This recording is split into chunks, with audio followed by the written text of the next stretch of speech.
چاہے وہ خدا کو مانتا ہو اس پر بھی رحم کرے، جو نہ مانتا ہو اس پر بھی رحم کرے۔ اللہ تعالیٰ ہر ایک کو کھلا پلا رہے ہیں، چاہے وہ کافر ہے چاہے مسلمان ہے۔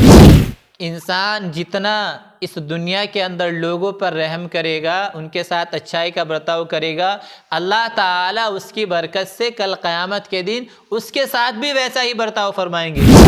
کہ بڑوں کی لڑائیاں چل رہی ہیں، اتنے سالوں سے لڑائی چل رہی ہیں کہ بچے جوان ہو گئے ہیں، انہیں نہیں پتہ ہماری ایک پھوپھو اور ایک چچا بھی ہیں، وہ دوسری جگہ رہتے ہیں جن سے ہماری لڑائی چل رہی ہے۔ اعوذ باللہ من الشیطان الرجیم،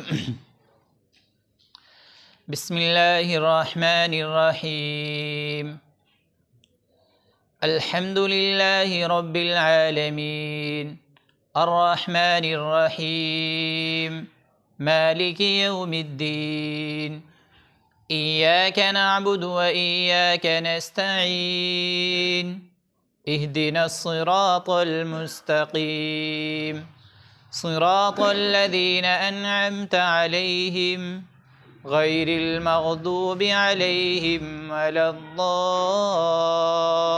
الضالین۔ پچھلے ہفتے بات چل رہی تھی عالمین کے اوپر۔ الحمدللہ میں یہ بیان کیا گیا تھا کہ تمام تعریفیں اللہ کے لیے ہیں۔ پھر آگے اللہ تعالیٰ نے یہ بتایا کہ تمام تعریفیں اللہ کے لیے کیوں ہیں؟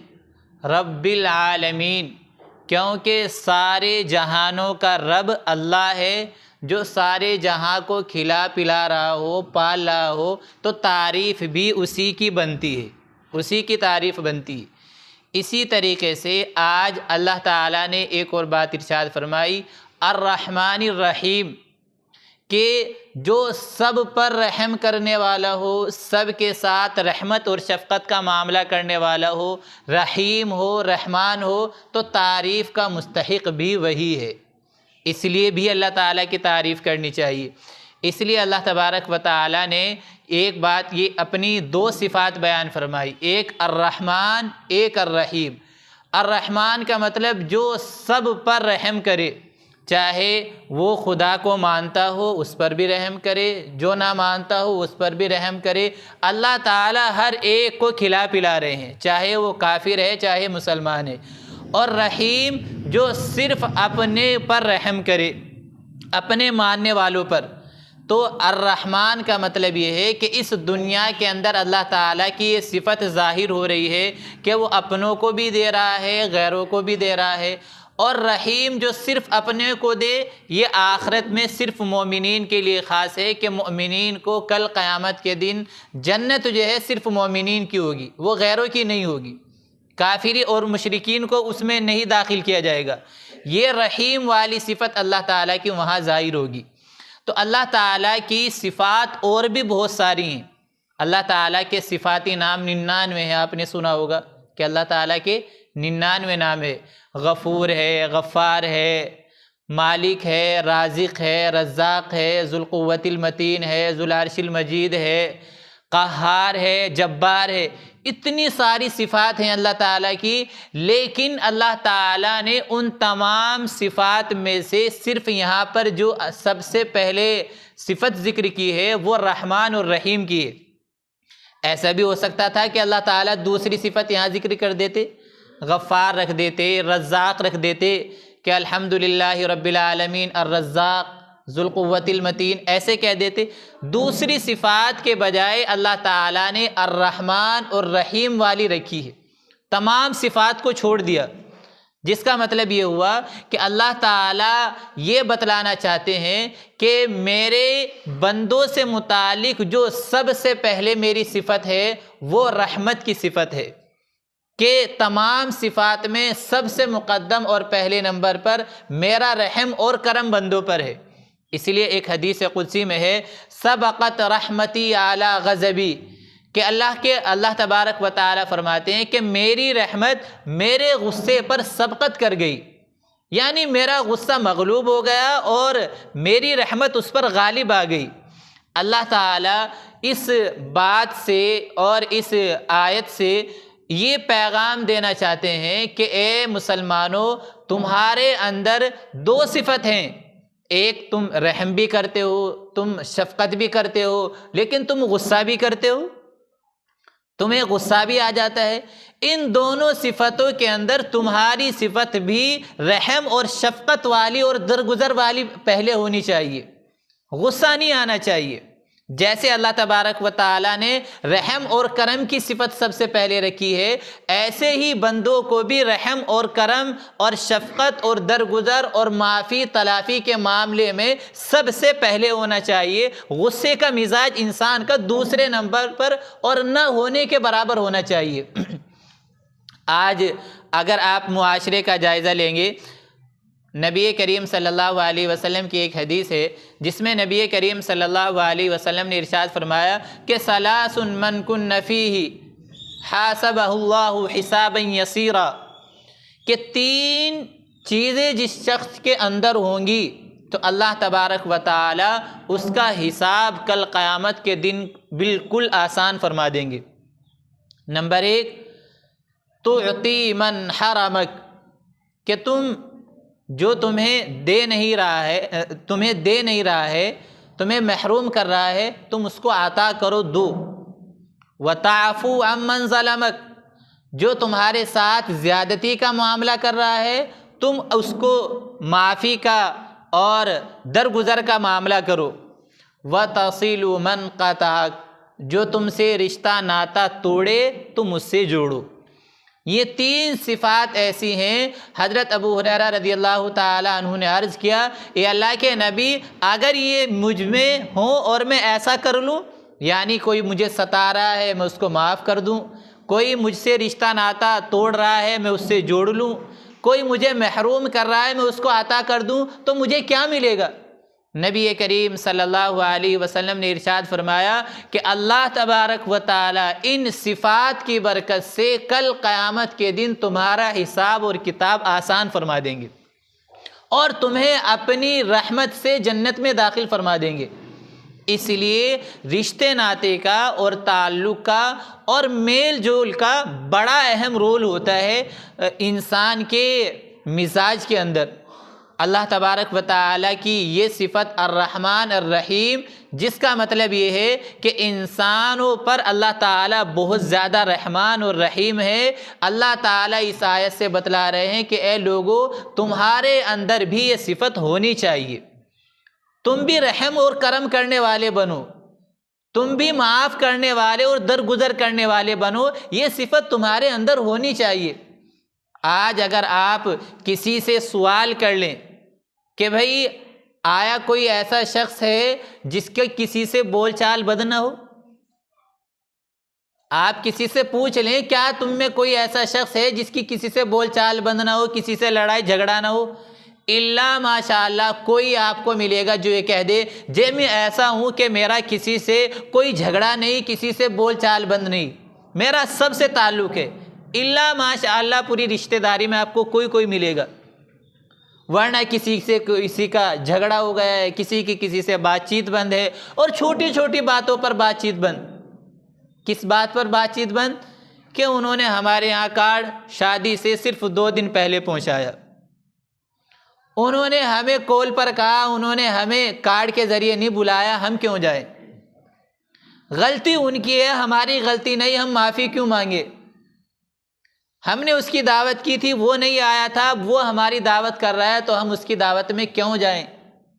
ان چھوٹی چھوٹی سی باتوں میں ہمارے رشتے ختم ہو جاتے ہیں، اور ہم یہ کہتے ہیں کہ بھئی جیسا وہ کر رہا ہے ہم بھی اس کے ساتھ ویسے ہی کر رہے ہیں، جیسا اس نے ہمارے ساتھ کیا اب ہم بھی اس کے ساتھ ویسے ہی کر رہے ہیں۔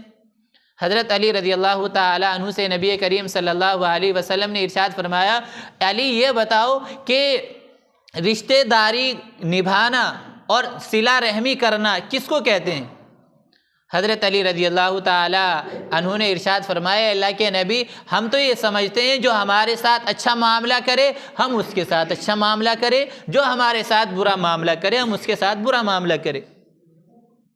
نبی کریم صلی اللہ علیہ وسلم نے ارشاد فرمایا، علی صلہ رحمی اس کا نام نہیں ہے، رشتہ داری نبھانا اس کا نام نہیں ہے، رشتہ داری نبھانا اور صلہ رحمی کرنا اس کا نام ہے کہ جو تم سے توڑے تم اس سے جوڑو۔ جو تمہارے ساتھ ظلم کرے تم اس کو معاف کر دو، جو تمہارے یہاں نہ آئے تم اس کے یہاں پر چلے جاؤ، یہ صلہ رحمی ہے۔ ورنہ ایک انسان اور جانور میں فرق ہی کیا رہ جائے گا؟ آپ کسی جانور کو، کسی کتے کو ٹکڑا ڈالیں گے، اس کو ہڈی ڈالیں گے، وہ آپ کے سامنے جھکے گا، اور اگر نہیں ڈالیں گے وہ آپ کو منہ بھی نہیں لگائے گا۔ تو یہ تو ایک جانور کا معاملہ ہے، ہم تو اشرف المخلوقات ہیں۔ اللہ تعالیٰ نے تمام مخلوقات میں ہمیں سب سے بہتر بنایا ہے، اور پھر قرآن ہمارے پاس موجود، حدیث کی تعلیمات ہمارے پاس موجود، تو ہمیں یہ پیغام دیا گیا ہے کہ جو تم سے توڑ رہا ہے تم اس سے جوڑو، غلطی نہیں بھی ہے تم جب بھی معافی مانگ لو۔ اگر تمہاری غلطی نہیں ہے تم معافی مانگ لو گے، اللہ کی قسم تم ذلیل نہیں ہو سکتے۔ اللہ تعالیٰ کے ہاں تمہارا مقام بہت اونچا ہوگا۔ لوگ بھلے ہی تم کو کہہ دیں کہ معافی مانگنے آ گیا، یہ نیچا آدمی ہے، اس کی ناک کٹ جائے گی اس لیے مجھ سے معافی مانگنے آ گیا، لوگوں کی نظر میں بھلے ہی تم نیچے ہو جاؤ، لیکن اللہ تبارک و تعالیٰ کی بارگاہ میں تمہارا مقام بہت اونچا ہوگا۔ اس لیے اگر ہماری غلطی بھی نہیں ہے، غلطی دوسرے کی ہی ہے، تب بھی ہم رشتہ نبھانے کے لیے، تعلق جوڑنے کے لیے، صلہ رحمی کرنے کے لیے ہم اپنا پہل کر دیں، پیش قدمی کر دیں، ہم ان سے جا کر ملاقات کر لیں، معافی تلافی کر لیں، اللہ تبارک و تعالیٰ کے یہاں بہت اونچا مقام ہوگا۔ نبی کریم صلی اللہ علیہ وسلم نے ارشاد فرمایا کہ اگر تم کسی سے معافی مانگو، اگر تمہاری عزت میں کوئی کمی آ جائے تو کل میدان محشر میں تمہیں اپنی عزت دے دوں گا، میں تمہاری عزت میں اضافہ کروا دوں گا۔ یہ نبی کریم صلی اللہ علیہ وسلم بتلا رہے ہیں۔ اس لیے الرحمن الرحیم کی جو آیت ہے، جو اللہ تبارک و تعالیٰ کی صفت ہے رحم، صلہ رحمی کرنا، تو یہ ہمارے اندر بھی آنی چاہیے کہ ہم صلہ رحمی کرنے والے بنے، رشتے ناتوں کو نبھانے والے بنے۔ چنانچہ ابن ماجہ اور ترمذی کی ایک روایت ہے، اللہ کے نبی صلی اللہ علیہ وسلم نے ارشاد فرمایا کہ دو ظلم اور دو گناہ ایسے ہیں کہ ان کی سزا آخرت میں تو ملے گی ہی، لیکن ان کی سزا اس دنیا کے اندر بھی مل جائے گی۔ دو گناہ ایسے ہیں، نمبر 1 ظلم، نمبر 2 رشتے ناتوں کو توڑنا، قطع رحمی کرنا، میل جول ختم کرنا۔ یہ دو چیزیں ایسی ہیں کہ ان کی سزا آخرت میں تو ملے گی، جب ملے گی اللہ تبارک و تعالیٰ اس دنیا کے اندر بھی انسان کو یہ سزا دے دیں گے۔ اس لیے انسان کو رشتہ داری نبھانا، تعلقات نبھانا، اس پر کوشش کرنی چاہیے۔ بخاری مسلم شریف کی حدیث ہے، اس کے بڑے فائدے ہیں۔ نبی کریم صلی اللہ علیہ وسلم نے ارشاد فرمایا کہ جو شخص یہ چاہتا ہو کہ اس کے رزق میں برکت ہو اور اس کی عمر لمبی ہو، ہر شخص چاہتا ہے کہ اس کی عمر دراز ہو اور اس کی رزق میں برکت ہو، نبی کریم صلی اللہ علیہ وسلم نے ارشاد فرمایا کہ فَلْيَصِلْ رَحْمَ، تو خلاصہ یہ ہے کہ تم رشتہ داری کو جوڑے رکھو، صلہ رحمی کرتے رہو۔ یہ چیز ایسی ہے تمہاری عمر میں بھی برکت ہوگی اور تمہارے رزق میں بھی برکت ہوگی۔ اب اتنے فائدے ہیں تو پھر ہم کیوں نہ صلہ رحمی کریں؟ اس لیے انسانوں کو اس کا ہمیں خاص طور سے خیال رکھنا چاہیے۔ اور قطع رحمی کرنے والے کے بارے میں، رشتہ ناتا توڑنے والے کے بارے میں بڑی وعیدات آئی ہیں۔ بخاری مسلم شریف کی حدیث ہے، نبی کریم صلی اللہ علیہ وسلم نے ارشاد فرمایا لا يدخل الجنۃ قاطع، رشتہ ناتا توڑنے والا، رشتہ داری کو نبھانے نہ والا، یہ جنت کے اندر داخل نہیں ہوگا۔ قطع رحمی کرنے والا جنت کے اندر داخل نہیں ہوگا۔ اتنی سخت وعیدیں۔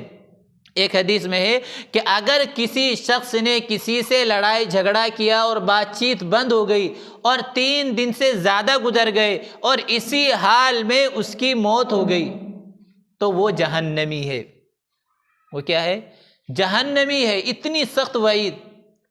اور ہمیں ہو جاتے ہیں 3 دن نہیں، 3 ہفتے نہیں، 3 مہینے نہیں، سالوں گزر جاتے ہیں کسی سے بات چیت کیے ہوئے۔ ایسے رشتہ دار ہمارے موجود ہیں کہ ہم ان کے ہاں سالوں سے نہیں جانتے، سالوں سے ہمارے ان کے ہاں نہ آنا، خوشی میں شریک ہونا ہے، نہ غمی میں شریک ہونا ہے، نہ کسی سے آپس میں میل جول رکھنا ہے، بالکل ختم ہے، سالوں ہو گئے، بچوں کو معلوم بھی نہیں ہوتا کہ ہمارا رشتہ دار فلاں بھی ہے۔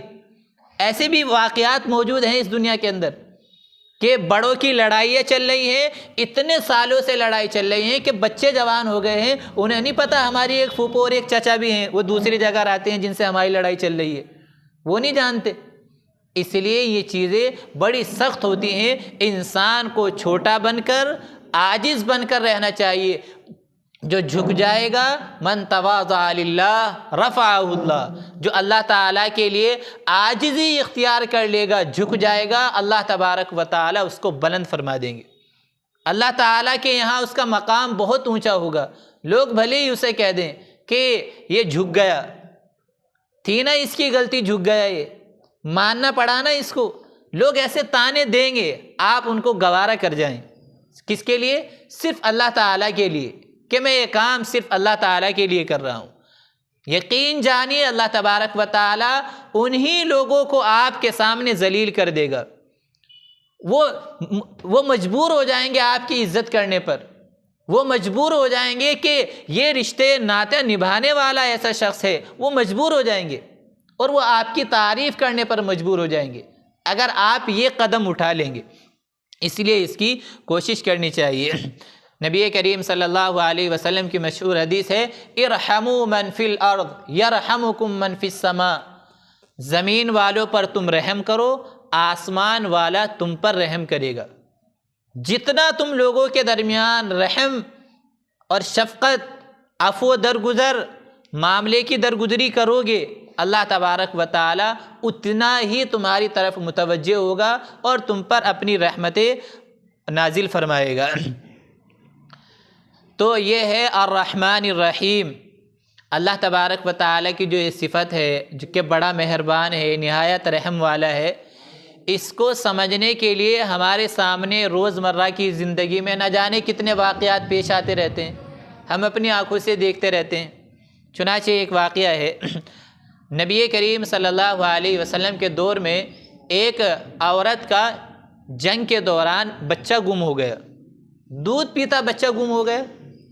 اب وہ اس کی تلاش میں ادھر ادھر پھر رہی ہے، بڑی پریشان ہے، اتنی پریشان ہو گئی کہ وہ آدھی پاگل ہو گئی، اور پاگل ہوتے ہوتے جب بھی اسے کوئی بچہ راستے میں ملتا اس کو سینے سے لگا لیتی اور یہ کہتی یہی میرا بچہ ہے، دوسرا ملتا اس کو سینے سے لگا لیتی یہی میرا بچہ ہے، ایسی اس کی عقل ہو گئی تھی۔ نبی کریم صلی اللہ علیہ وسلم نے جب اس عورت کو دیکھا تو صحابہ کرام سے فرمایا کہ دیکھو اس عورت کو کہ یہ اپنے بچے سے کتنی محبت کرتی ہے۔ میرے صحابہ ذرا یہ بتاؤ، اگر اس عورت کو اس کا بچہ مل جائے، کیا یہ عورت اپنے اس بچے کو خود اپنے ہاتھوں سے جہنم میں یا آگ میں ڈال سکتی ہے؟ آگ میں ڈال سکتی ہے؟ صحابہ کرام رضی اللہ تعالی علیہم اجمعین نے عرض کیا، یہ اللہ کے نبی، یہ اس کی محبت میں اتنی پاگل ہو گئی ہے، اتنی اس سے تعلق اور محبت رکھتی ہے، یہ اس کو آگ میں کیوں ڈالے گی؟ اتنی محبت اس سے ہے، اتنی مہربان اس پر ہو رہی ہے، وہ بالکل آگ میں نہیں ڈالے گی۔ نبی کریم صلی اللہ علیہ وسلم نے ارشاد فرمایا کہ ایسے ہی یہ جو محبت تمہیں نظر آ رہی ہے، اس سے تو کروڑوں اربوں درجے اللہ تبارک و تعالیٰ کی بندوں سے محبت ہے، اس سے کروڑوں درجہ بہتر اللہ تبارک و تعالیٰ بندوں پر مہربان ہیں۔ ما یفعل اللہ بعذابکم ان شکرتم وآمنتم، اللہ تعالیٰ کو کیا پڑی ہے کہ وہ تمہیں جو ہے عذاب دے، وہ تمہیں تکلیف دے، اسے کیا پڑی ہے؟ اگر تم شکر گزار بن جاؤ، ایمان والے بن جاؤ، اللہ تعالیٰ کو کوئی نہیں پڑی کہ وہ تمہیں عذاب دے گا۔ یہ اللہ تبارک و تعالیٰ کی رحمت ہے کہ وہ جس قدر پریشان یہ ہو رہی ہے، اس سے نہ جانے کتنے ہزار درجہ بہتر اللہ تبارک و تعالیٰ کی رحمت اور رحم بندوں کے اوپر ہوتا ہے۔ اسی طریقے سے ایک صحابی چلے جا رہے تھے، راستے میں دیکھا کہ پیڑ کے اوپر بچے ہیں چڑیا کے، انہوں نے اٹھا لیے، چادر کے اندر ڈال لیے۔ اب جیسے ہی چلتے جا رہے تھے، وہ جو بچوں کی چڑیا کے بچوں کی جو ماں تھی، وہ چادر کے اوپر منڈلانے لگی، اس کے ارد گرد گھومنے لگی، یہ چلے جا رہے تھے۔ چلتے چلتے انہوں نے چادر کھولی، وہ چڑیا فوراً انہی کے اپنے بچوں کے اوپر جو ہے گر گئی، یعنی اس نے اپنی جان کی پرواہ نہ کی اپنے بچوں کی خاطر، اس نے یہ پرواہ نہیں کی کہ یہ بچے پکڑے ہوئے ہیں، میں بیٹھوں گی میں بھی پکڑی جاؤں گی، یہ اس نے پرواہ نہیں کی۔ وہ اپنے بچوں کی محبت اور شفقت میں وہیں پر جا کر اس نے چھلانگ لگا لی اور وہ بھی اسی کے اندر بند ہو گئی۔ نبی کریم صلی اللہ علیہ وسلم کے پاس یہ صحابی پہنچے اور بتلایا، اللہ کے نبی صلی اللہ علیہ وسلم نے کہا کہ تم ان بچوں کو وہیں رکھ کر آ جاؤ، ایسے پریشان نہیں کرنا چاہیے۔ اور پھر نبی کریم صلی اللہ علیہ وسلم نے فرمایا کہ جو یہ تم محبتیں دیکھ رہے ہو، یہ چڑیا کی اپنے بچوں کے درمیان جو محبت ہے، یا انسانوں کے درمیان ایک انسان کی اپنے بچوں سے محبت ہے، ماں باپ سے محبت ہے، چرند پرند کتنی بے شمار مخلوقات اس دنیا کے اندر ہے، ہر ایک کے درمیان میں آپس میں محبت ہے، یہ اللہ تبارک و تعالیٰ کی رحمت کا 100واں حصہ ہے۔ اللہ تعالیٰ کی رحمت کے 100 حصے ہیں، ان 100 حصوں میں سے اللہ تعالیٰ نے اس دنیا کے اندر صرف ایک حصہ اپنا رحمت کا بھیجا ہے، جس کا نتیجہ یہ ہے کہ ہر ماں اپنے بچے پر قربان ہو جاتی ہے، ہر چرند پرند جانور درندے پرندے سب اپنے بچوں پر قربان ہو جاتے ہیں، اتنی اس کا نتیجہ ہے صرف 1% محبت کا۔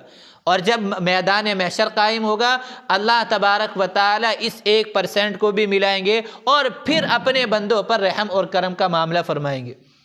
تو اللہ تبارک و تعالیٰ یہی ہیں رحمان، بڑے رحم کرنے والے، رحیم نہایت رحم والے۔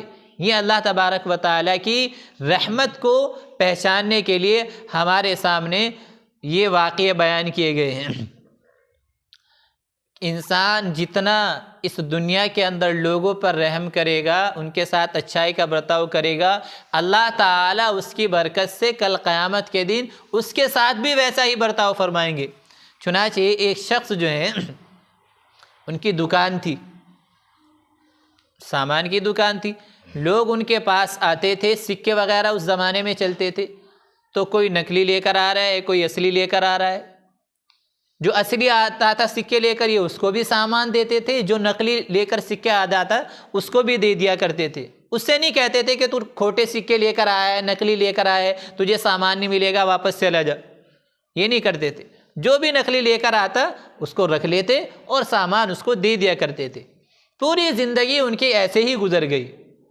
آخر وقت جب ان کا ہونے لگا اور انہیں معلوم ہوا کہ اب میرا بس وقت قریب آ چکا ہے، اللہ تعالیٰ کے دربار میں اب حاضری ہونی ہے، تو انہوں نے اللہ تعالیٰ کے دربار میں ہاتھ اٹھائے اور دعا کی، اے اللہ میں تیرے بندوں کے کھوٹے اور اصلی سب سکے قبول کرتا رہا ہوں، باری تعالیٰ میرے پاس اعمال سارے کھوٹے ہی کھوٹے ہیں، آپ اس کی برکت سے میرے سارے اعمال قبول فرما لیجیے۔ بندہ جب انسانوں کے ساتھ ایسا معاملہ کرے گا، اللہ تبارک و تعالیٰ پھر اس کے ساتھ ویسا ہی معاملہ کرے گا۔ اللہ تعالیٰ نے اس کام کی برکت سے اس کی مغفرت کے فیصلے فرما دیے کہ دنیا میں اچھائی کا معاملہ انہوں نے کیا تو اللہ تعالیٰ نے اس کا بدلہ یہ دیا کہ مغفرت ہو گئی۔ تو یہ ہے الرحمن الرحیم، اللہ تبارک و تعالیٰ بڑے مہربان اور نہایت رحم والے ہیں۔ اس لیے پوری اس تقریر کا اور پوری اس تفسیر کا اور پوری اس آیت کا خلاصہ یہ ہوا کہ جیسے اللہ تبارک و تعالیٰ اپنے بندوں پر مہربان، شفیق اور رحم اور کرم کرنے والے ہیں، ایسے ہی ہم لوگوں کو ایک دوسرے پر رحم و کرم کرنے والا ہونا چاہیے، شفقت اور درگزر کرنے والا ہونا چاہیے، معاف کرنے والا ہونا چاہیے۔ ہمیں کوئی نہ دے ہم دینے والے بنے، ایسا ہمیں ہونا چاہیے۔ ہمارے اوپر کوئی ظلم کرے ہم اس کو معاف کر دیں، ایسا ہونا چاہیے۔ ہمارے بلانے پر کوئی نہ آئے ہم اس کے یہاں خود چلے جائیں، ہمیں ایسا ہونا چاہیے۔ یہی آیت ہمیں آج کا سبق دے رہی ہے، اس لیے اس سبق کو ہمیں اپنی زندگیوں میں لانے کی ضرورت ہے۔ یہ کسی شخص نے معلوم کیا ہے کہ مرحومین کو ایصال ثواب کیسے کریں۔ کسی کا انتقال ہو جائے، کسی کے والد کا انتقال ہو گیا ہے، کسی کے والدہ کا انتقال ہو گیا ہے، کسی کا بیٹا یا بیٹی کا انتقال ہو گیا، اب انتقال کے بعد مرحلہ یہ آ جاتا ہے کہ ہم ان کے لیے کیا کر سکتے ہیں، اور وہ ایک ہی چیز ہے کہ ثواب پہنچانا۔ اب ثواب کیسے پہنچایا جائے، اس کے لیے مختصر سا طریقہ یہ ہے کہ 3 مرتبہ ہم قل هو اللہ احد پڑھیں اور سب کی نیت کر لیں۔ اے اللہ میں نے 3 مرتبہ جو یہ قل هو اللہ احد پڑھی ہے اس کا ثواب تمام مرحومین کو پہنچا دیجیے۔ 3 مرتبہ آپ قل هو اللہ احد پڑھیں گے، اس کے پڑھنے پر اللہ تعالیٰ ایک قرآن پڑھنے کا ثواب مرحمت فرمائیں گے۔ اس لیے اگر ہمارے والدین اس دنیا سے رخصت ہو گئے ہیں یا ہمارا کوئی عزیز اور رشتہ دار اس دنیا سے چلا گیا ہے تو ہم جب ان کو ایصال ثواب پہنچائے تو مختصر سا طریقہ ہے 3 مرتبہ قل هو اللہ احد پڑھیں اور نیت کر لیں اللہ جو میں نے پڑھا ہے اس کا ثواب میرے متعلقین اور رشتہ داروں کو پہنچا دیجیے، تو ثواب پہنچ جائے گا۔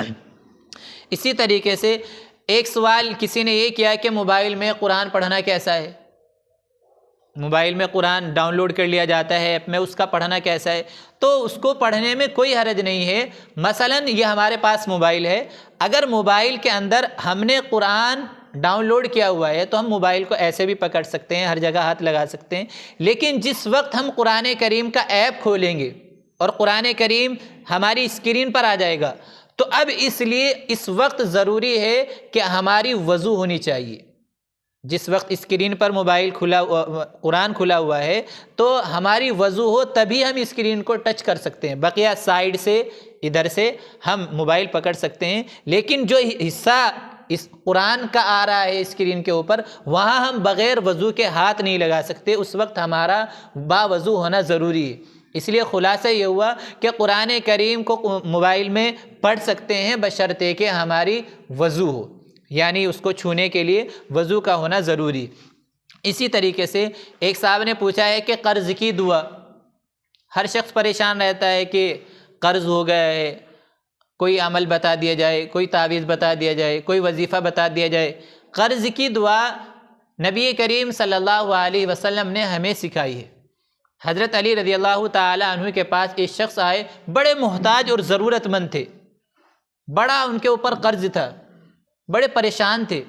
حضرت علی رضی اللہ تعالی عنہ نے ان سے کہا کیا میں تمہیں وہ کلمات نہ سکھاؤں جو نبی کریم صلی اللہ علیہ وسلم نے مجھے سکھائے تھے؟ اگر تم ان کلمات کو پڑھ لو گے، اگر تمہارے اوپر پہاڑ کے برابر بھی قرض ہوگا تو اللہ تعالیٰ سب ادا کرا دیں گے۔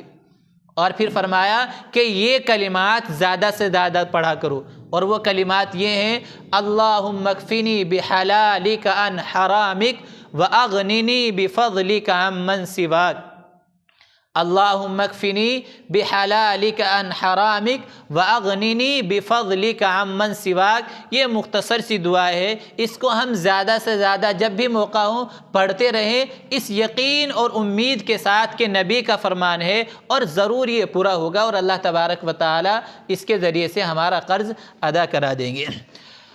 اللہ تعالی ہم سب کو عمل کی توفیق عطا۔ پوچھ رہے ہیں کہ کسی کا انتقال ہو جائے کہ تو 10واں 20واں جس کو 11ویں 12ویں بھی کہہ دیتے ہیں یا 13ویں بھی کہہ دیتے ہیں، جس کا خلاصہ کیا ہوتا ہے کہ 13 دن ہو گئے ہیں یا 11 دن ہو گئے ہیں میت کو، اب رشتہ دار تعلق والے اکٹھے ہو جاتے ہیں اور پھر کھانا بنتا ہے اور وہ کھایا جاتا ہے۔ یہ سب جو ہیں رسم رواج اور بدعات کے قبیل سے ہیں۔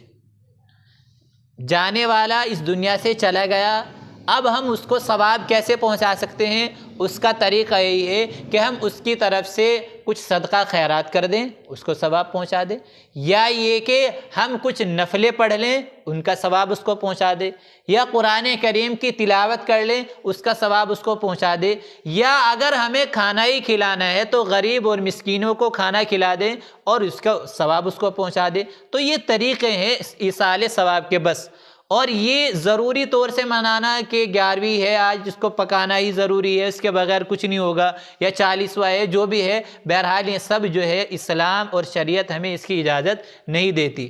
ہم ایک مرنے والے کے لیے بس یہی کر سکتے ہیں کہ اس کو ہم ثواب کیسے پہنچا دیں۔ ثواب پہنچانے کا طریقہ یہ ہے کہ ہم صدقہ خیرات اللہ کی راہ میں دے دیں اس کی جانب سے، نفلی نمازیں ہم پڑھ لیں، اس کا ثواب پہنچا دیں، قرآن کریم کی تلاوت کر لیں، اس کا ثواب پہنچا دیں، غریب بچوں کی یا مسکینوں کی ہم دعوت کر دیں یا کسی کو راشن دے دیں ان کی طرف سے، یہ سب چیزیں ہیں ثواب پہنچانے کی۔ اللہ تعالی ہم سب کو عمل کی توفیق عطا فرمائے۔